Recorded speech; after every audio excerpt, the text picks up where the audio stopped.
Welcome back to my Mainframe Entertainment Retrospective. Today we're going to be talking about Beast Machines, the highly contentious follow-up to Beast Wars.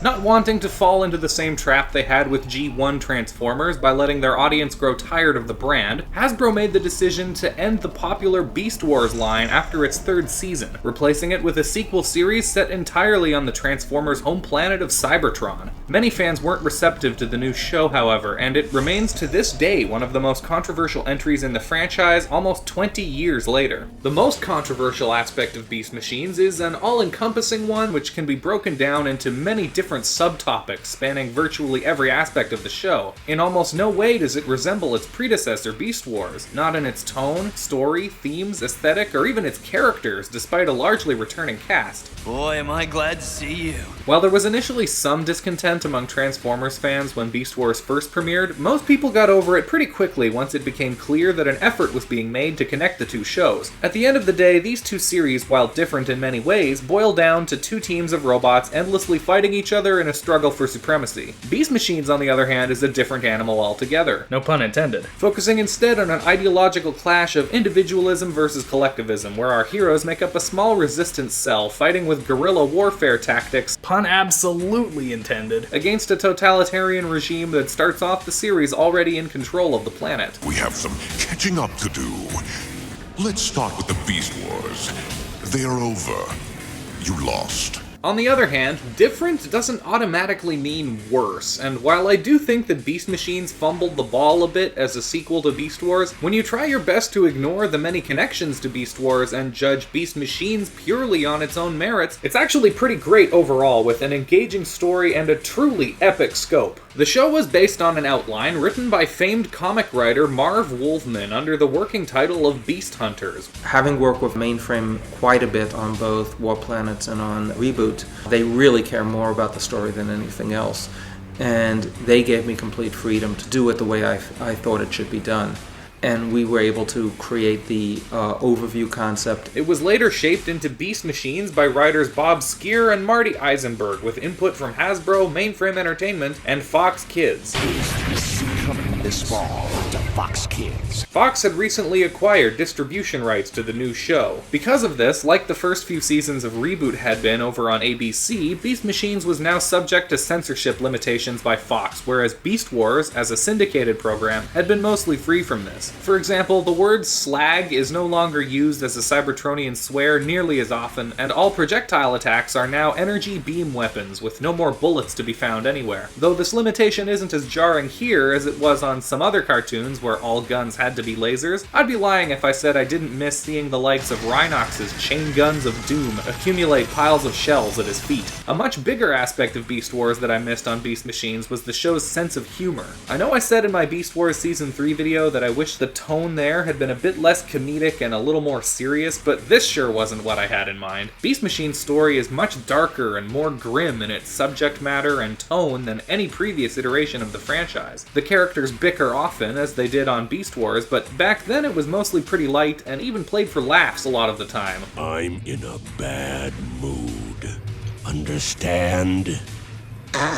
Whereas here, there's a lot more vitriol and very little comic relief. That's what I wanted to do, was make it as dark as possible, and as serious-minded as possible. I was hoping the fans would embrace that. The series begins with Optimus Primal, Cheetor, Blackarachnia, and Rattrap back on planet Cybertron, stuck in their Season 1 beast modes and on the run from an army of mindless drones without a clue between the four of them what's happening or how they got there. A voice in Primal's head leads the Maximals deep into Cybertron's underground, where they meet the Oracle, an ancient supercomputer with a direct line to the Matrix, essentially the Transformers' God and Heaven rolled into one. This is actually the same place that Rhinox retrieved Optimus Primal's spark from at the beginning of Beast Wars' second season. The Oracle reformats our heroes as techno-organic lifeforms, incorporating biological elements into the mechanical Transformers.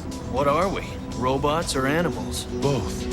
And neither. It then sets Optimus Primal on basically a religious crusade to retake Cybertron from Megatron, who arrived back from the past early, took over the planet, replaced its denizens with the aforementioned battle drones, and is ruling over the world as its digital puppet master, sort of like Skynet from the Terminator series. Besides stopping Megatron, Primal's mission also includes converting all of Cybertronian life, including the planet itself, into techno-organic forms like those that he and his team have assumed. The only North American produced Transformers series to be completely outlined in advance, Beast Machines has one of the most narratively streamlined and cohesive stories in the franchise. We were approaching the series as a single story that was like a 26-episode, 26-chapter novel for television. Certainly much more so than Beast Wars. We were winging it constantly and made it look like we really knew what we were doing this whole time, and frankly, no, we were scrambling constantly. There are very few of what could be considered filler episodes, with each one building in some way on one or more of the series' overriding themes, advancing the plot, and developing the characters. Beast Wars had previously devoted several episodes to its cast finding an inner balance between their robot and beast identities, as well as the importance of protecting and preserving nature. However, they were more like one-off episode themes on that series, and were never really codified as central ideas to the show as a whole as they are here. Beast Machines writers were encouraged by Hasbro to take the series in a new direction and not get bogged down by what had come before. They wanted a Transformers series that would be fresh and original, and they figured that the less that we knew about the old continuity, the less that the new series would be tied to it.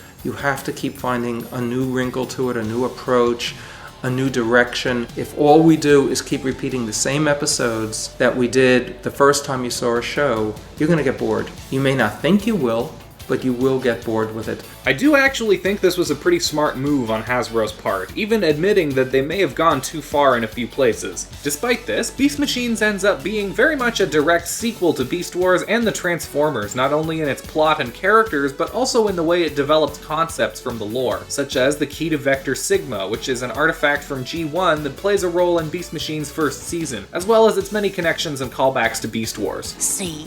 What were you worried about? It's just like old times. The concept of the Spark, the Transformer's soul, first introduced in Beast Wars, is also a lot more prominent this time around. The extracted sparks of planet Cybertron's people are a major plot element throughout the series, and the toys were even given the subhead Battle for the Spark during Season 2. However, what a Spark is and what it does are given a big upgrade here. In Beast Wars, it was considered special that Starscream's and Rampage's sparks were able to survive without a body. Well, not anymore. Now everyone's spark can do that. They can be taken out, chased around, shoved into another body, then taken out again and be none the worse for wear. Come on, you. Get in there.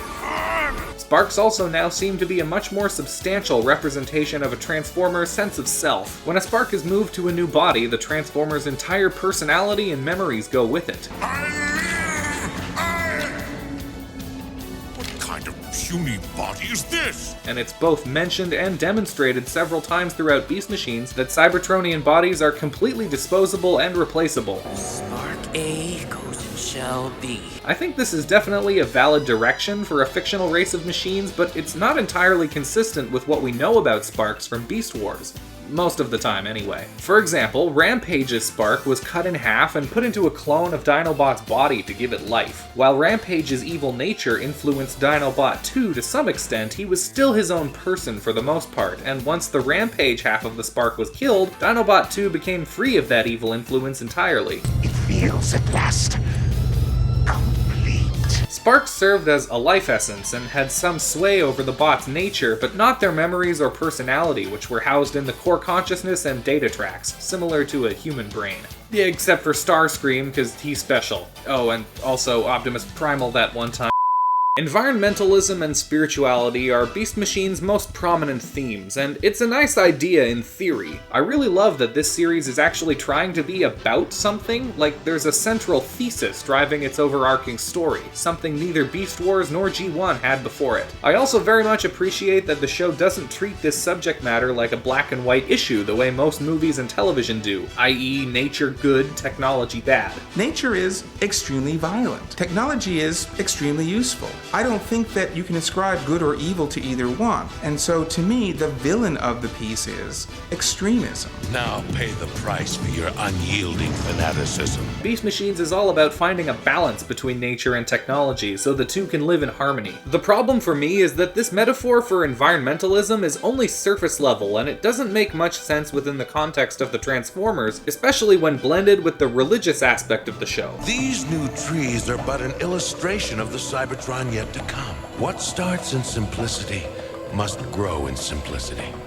We must not forget this. In our world, the need for environmentalism is simple and easy to explain. Without a balance of plants, animals, and other types of biological organisms coexisting, life on Earth as we understand it would cease to exist. See all the different species? They all fit together, and they depend on each other to live. Interference of humans and our technology is currently throwing off that balance, and measures must be taken to correct it.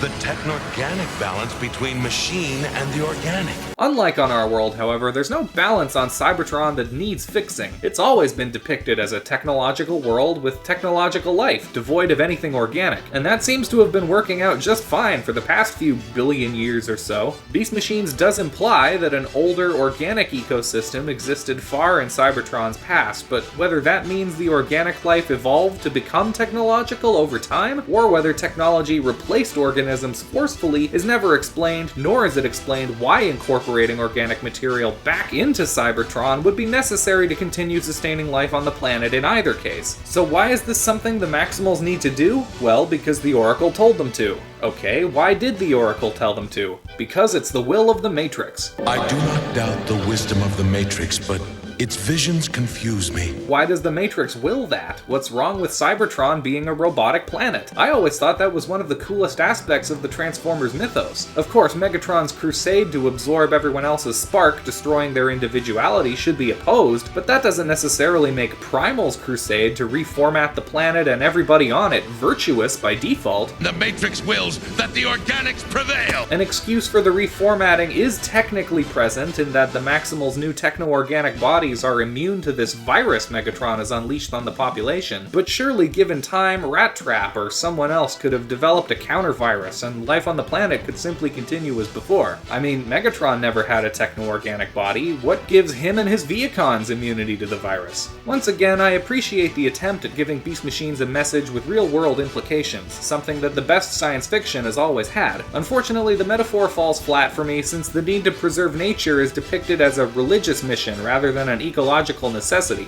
By the end of the series, the face of the entire planet has been radically overhauled, completely at the discretion of Optimus Primal and his 6 teammates, without any input from the other presumably billions of Transformers who make up the remainder of Cybertron's population. Prepare to be reformatted. What if a bunch of them didn't want to get reformatted into techno-organic bodies? Megatron sure didn't seem to. I guess it's just too bad for them? Prepare to be reformatted. Resistance is futile. It's not too far-fetched of an assumption that some would find the new forms distasteful either. Beast Machine's character designs are one of the most polarizing aspects of the show, since neither faction resembles any Cybertronians we've seen before. The classic Transformers didn't exactly have a unified look, but most of them were at least consistent on a few design aspects. Their robot mode bodies all looked like they belonged to the same species. Most of them had these glowing, single-color, angular-shaped eyes, and many of them had a human-looking face enclosed by a boxy head. Sometimes they'd have a mouth plate that moved up and down when they talked, and some few others had designs that were a little more out there, but those were outliers. The design aesthetic for Beast Wars was similar, an evolution of what had come before in a lot of ways. The glowing eyes were mostly the same, and several bots also retained the human-like face enclosed by a box head design. Obviously, the kibble hanging off their robot modes were now animal parts rather than machine parts, but everything still fit together, if you know what I mean. Beast Machines, on the other hand, takes the design aesthetic of the Transformers and divides it in two. The Maximals all have very human-looking forms and faces, which a lot of the older Transformers did to a certain extent, but this time with realistic-looking human eyes, smooth, rounded, organic bodies, and no boxy, enclosed heads at all. Blackarachnia is even sort of rocking the Rachel hair. These Maximals are human enough looking that they start to hit the uncanny valley effect a little bit. Even their transformation process is different this time around. Transforming is treated by the Maximals as a more spiritual process in Beast Machines. To unleash the war from within, you must tame the beast without. They must initially learn to do it by finding a personal inner balance, and sometimes fall back into beast mode if they lose their concentration in the heat of battle. The process also looks more like shape-shifting than a mechanical transformation. There are no moving machine parts, only limbs shrinking into and growing from a light that radiates out of their bodies during the act. In contrast, the new bad guy faction, the Viacons, look almost too robotic. Out of the 5 Viacon models seen on the show, only 2 even have legs, and all of them still look very similar in robot mode to the vehicles they transformed from, with many parts of their bodies unchanged. For example, in robot mode, Thrust the motorcycle still has a motorcycle wheel where his feet should be, and arms that look like exhaust pipes with fingers, while his head is equally present in both forms. None of the Viacons have traditional looking faces either. They're just slabs of machinery that sort of squish and expand as they talk, making it look to me like they're all made out of rubber. Some of them have these big segmented crocodile mouths that open and close, but that's about it. I understand that the huge contrast of forms between the good guys and bad guys was intended to further drive home Beast Machine's theme of technology versus nature, but the Maximals and Viacons no longer appear to even be the same species as each other, let alone resembling anything that came before. It's so radically different than what you'd expect from the franchise that it's easy to forget that you're even watching a Transformers show at times. A lot of people do really hate some or all of the show's character designs, and while I can appreciate why, setting aside the fact that I don't think they fit the Transformers brand, I actually do like most of the show's designs in principle, despite a couple of awkward faces popping up from time to time, and Silverbolt's truly awful beast mode, a perpetually confused looking eagle.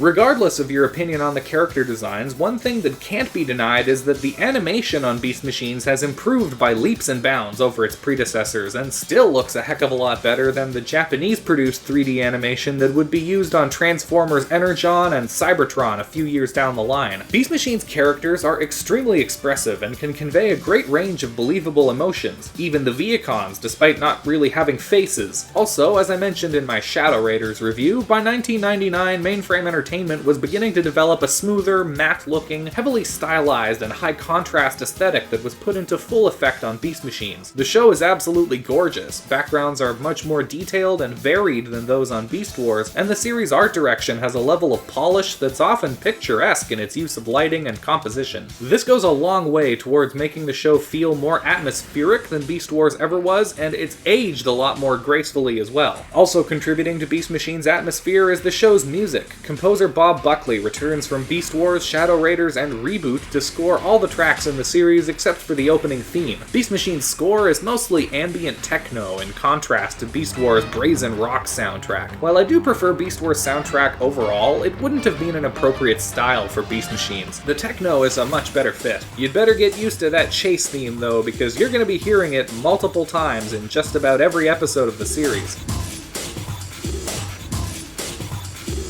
Bah, bah, bah, bah. We've covered a lot of Beast Machine's strengths and its weaknesses, but we haven't even started getting into what, for many, is the most controversial aspect of the series, the characters themselves and how they stack up to their previous iterations. Come back next week and join me again as we conclude our look back at Beast Machines with the show's characters, the toys, and the end of an era. Thanks for watching. If you liked this video, you'd be doing me a huge favor by hitting the like button, subscribing if you're new, leaving your thoughts in the comments down below, and sharing this video with anyone else you think might also enjoy it. I've got lots of other content up here on my channel you can check out if you'd like to do so. As always, thanks very much once again for watching, and take care. I'm a rat with wheels!